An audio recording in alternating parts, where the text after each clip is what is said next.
Hi, today we're going to be talking about power in the economy, politics and economics. We've actually already talked quite a bit about economics, beginning with the discussion of the division of labor on through stratification. Today we're going to be talking about it more as an institution.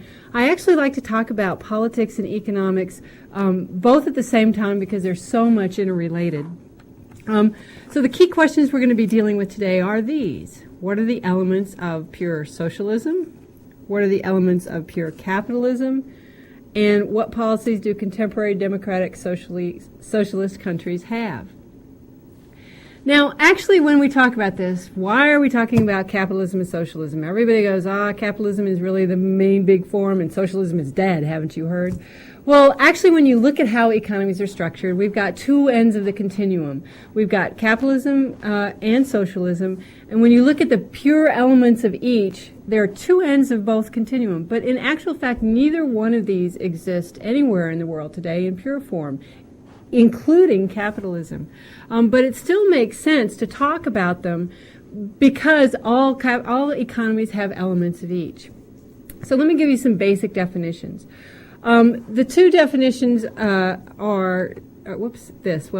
skip through that really quickly. The two definitions are this. In capitalism, private ownership of the means of production. That means that individuals or corporate ownership of the means of production. The first element is private property. The second element is personal profit. The third element is competition. And the fourth is free market or laissez-faire. And if you know what that means, it means that the notion is the free market is supposed to operate on its own. The government is not supposed to have any say or anything to do have any hands in the market. Laissez-faire literally means hands off. And the idea is that if government interferes in the economy, that it may inadvertently privilege some businesses over others, and therefore you wouldn't have free competition. So those are the elements of pure capitalism. The elements of pure socialism include these. Socialism means public ownership of the means of production and distribution. That means everyone owns the means of production and distribution. This entails democracy. That means that for true public ownership, everyone has to have a say in how these businesses and the means of production are run and owned. The second element is public ownership of production. The third element is planning. That is that the certain economic decisions are not just left to the whims of the marketplace, but they are indeed sat down and thought about in a democratic process, ostensibly done for the public good. The fourth element is egalitarianism or equality in the distribution of resources.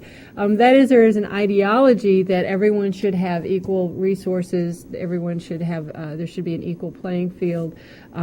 And the fifth element is a sense of community. Both of these involve sort of an ideology of belonging and everyone being a part of everything, sort of completely opposite of what we have in our country today. Now, both of these, as I said, are ideal types, and neither one really exists truly in any society. But what I want to do today is talk about socialism in this lecture, and then the next lecture I'll talk a little bit about capitalism. Now, the first thing I want to say about socialism is it's a dirty word. Everybody has an opinion about socialism because it's been so ideologically connected with the Soviet Union, which has been historically an enemy of the United States. When we look at what socialism actually is, it didn't really originate with Karl Marx, although Karl Marx is one of the major promoters of this idea, as we talked about when we talked about these theories. It really was in the transformation to a manufacturing society, transformation from feudalism to an industrial society. It was really talked about and thought by many people who were critics of the direction they thought society was going, and people who believed in the power of the working classes and wanted a little more equality there. The only really true socialist government actually was the Paris Commune in 1864-69. It was actually a brief form of government that existed during the French Revolution. And what was interesting about it was that it was pure democracy in that everyone was elected and subject to immediate recall if people got enough votes. The shop floor decisions were made every evening in planning sessions that would often go on for hours and hours. Managers were elected from the shop floor. So you can see some of these ways in which they tried to really have worker ownership of the means of production. It was a relatively short-lived form of government because they were in the midst of warring factions. Now, just to give you a little brief history where this goes, because this has a lot of bearing on how we view socialism today. After about 1869, people who believed and wanted to promote socialism broke into two different factions. The first faction were the revolutionaries, who believed that they had to overthrow the entire apparatus of the state and therefore overthrow all capitalist rule. It was people who believed that the government was not sufficiently neutral in order to sustain democracy unless they completely overthrew it. The Soviet experiment was an experiment with, quote, socialism in that direction. Lenin and others believed that they could overthrow the whole government and establish a socialist system. However, the Soviet Union was never really a true socialist country because the whole issue of democracy was completely left. They actually made a conscious decision to say, democracy can wait, let's industrialize and develop the public ownership part. Eventually, what really happened was it became political party ownership, and the parties became an elite group. So it really didn't work out like planned, but we came to associate socialism and socialist economies with the Soviet example. Now, actually, the second faction were known as the Social Democratic parties, and the Social Democratic parties believed that they could get working class political parties and the state was sufficiently neutral such that they could participate in elections and become a viable political party and influence government policies and such that way. Great Britain today, Germany, Sweden, a number of European countries all have true worker democratic socialist parties. And in fact, they've had prime ministers and heads of state that have come from democratic socialist parties who are really much more connected to the working classes than, say, the Democrats are in the United States. So the democratic socialism is really very much a part of the European Union politics and a number of other industrialized countries. We often don't think of it that way. Now, because I want to give you a sense of possibilities and how alternative economies work, I want to talk a little bit about the case of Sweden, which is a prime example of a contemporary socialist country. In terms of democracy, Sweden has 7 political parties. They've got a Green Party, they've got a Worker Party, they've even got a Corporate Party. They have a number of different parties. I think they even have a Student Party. So that they have a number of different parties and everyone has a much better chance to get elected. In order to get elected, 5% of the vote, you have to get 5% of the vote to get a seat in Congress, which is really a unique and interesting way to go. It's not like the winner-take-all statewide politics here, where you can actually lose the presidential election but still gain the popular vote. Here, all you need is 5% of the population nationwide to elect a member of a particular party, and they can be a member of Congress. The second element in terms of public ownership of production, all businesses are actually for profit. They're owned by private individuals. Only about 10% of government comes from is owned, publicly owned businesses. So it really is a capitalist country in that respect. The third element, planning, and this is what is kind of interesting. Sweden has planning boards. These planning boards consist of unions, employers, and government all on planning boards. Actually, 95% of all blue-collar workers are unionized. 75% of white-collar workers are unionized, and even 90% of capitalists, of employers, belong to employer federations. And so representatives from all these groups sit on government and planning boards. So unions, employers, and government are all represented on these things. These planning boards determine wage increases. They do centralized bargaining. They do capital investment and purchases.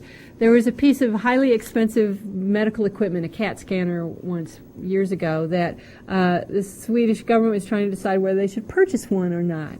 And in actual fact, rather than, as most hospitals in the United States do, they have to purchase a CAT scanner in order to compete.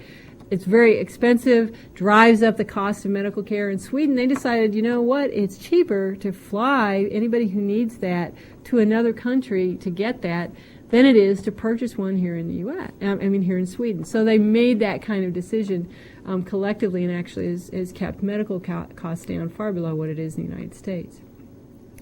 Through planning, they also have a commitment to full employment. What this means is that they're required to give 6 months' notice of any layoff, and if there's going to be any layoff, workers are given extensive retraining. They're given moving assistance if a factory is going to close, moving assistance. They're given payments to finance a trip to other regions of the country to do a job search. They have funds to finance a new house. So if there's a decline in industry, rather than just shutting down the factory and saying good luck, they really work to help them try to find another job. Unemployment compensation is actually very generous, but it's hardly ever used because there's such an effort at retraining. During recessions also, because every country goes through a recession, workers are shifted from less profitable to more profitable business. So rather than just laying off folks, they actually shift people from profitable to less profitable businesses. The final element is government control over distribution. And here's the kicker. Sweden, as in the number of European Union countries, have free education. They have sick pay, which is at their own word. At the time, currently, 80% of their own salary on their own word after up to 7 days. And the average Swede takes about 25 sick days at full pay every year. They're given child care subsidies, parental allowances, 3 months leave, full pay for one parent, either parent.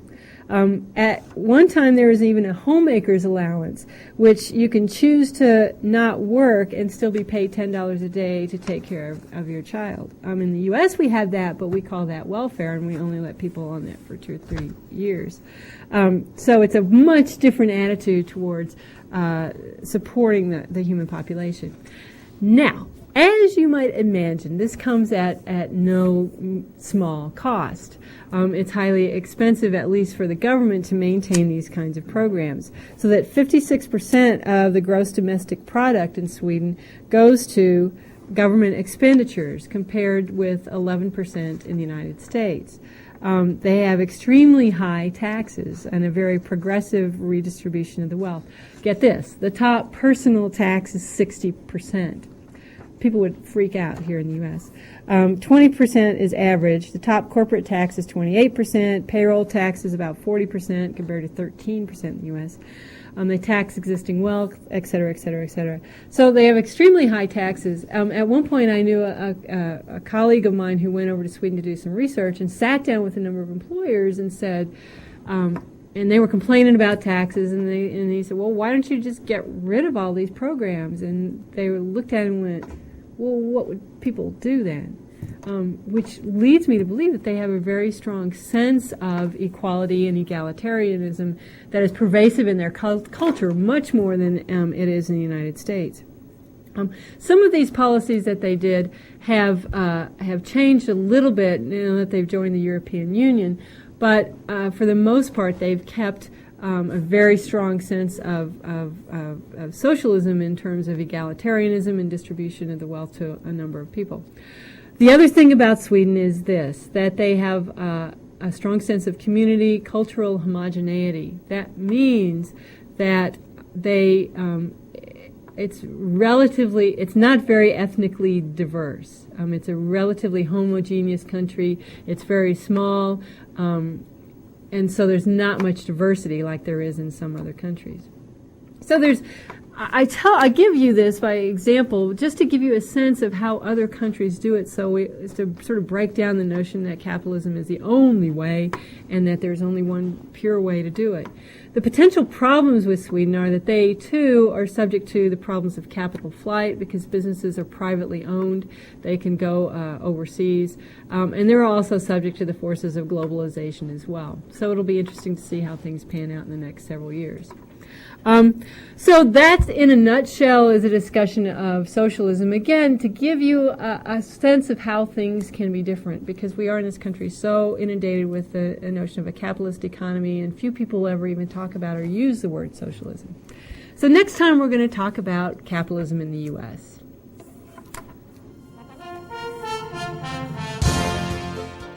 If you are interested in any other UNLV distance education course, please call us at 702-895-0334.